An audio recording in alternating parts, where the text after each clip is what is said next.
Hello all எல்லாருக்கும் ஒரு பெரிய பெரிய சாரிங்க. கண்டினியூஸாக நான் வீடியோ கொஞ்சம் போடாமல் இருந்தேன். ஏன்னா காரணமே இவ தான். இந்த ஒரு ரீசன் வந்து என்னாலன்னு நான் சொல்லிக்குவேன்.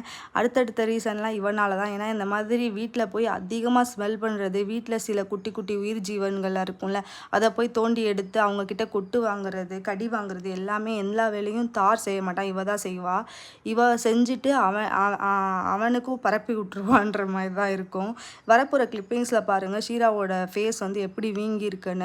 டாக்டர் சொல்கிறாங்க இது குலவி கொட்டினால தான் வந்திருக்குன்னு. ஆனால் நான் சொல்கிறேன் இவளை சோயா சங்க் வந்து இவள் குட்டிலேருந்தே இப்போ தான் இவளுக்கு வந்து ஃபஸ்ட் டைம் நான் கொடுக்குறேன். அது வந்து தாருக்கு ஒத்துக்குச்சு, இவளுக்கு ஒத்துக்கலை. நான் வந்து இவளுக்கு அந்த ரீசன்னால தான் இப்படி வீங்கி இருக்கும்னு நான் நினைக்கிறேன். டாக்டர் வந்து குலவி கொட்டினால தான் இப்படி இருக்குன்னு சொல்கிறாங்க. ஆனால் ஆல்ரெடி ஷீரா குலவி கொட்டியிருக்கு, இந்த மாதிரி இருந்ததில்லை. 2-3 டேஸ்க்கு அப்புறம் தான் வத்தவே ஆரம்பிச்சிச்சு. இவளோட வெயிட்டுக்கு ஏற்ற மாதிரி டாக்டர் மெடிசன் கொடுத்தாங்க. மேபி எதுவாக இருந்தாலும் நம்ம இந்த சம்மர் டைமில் பார்த்து நம்ம டாக்ஸை வச்சுக்கிறது தான் நல்லது.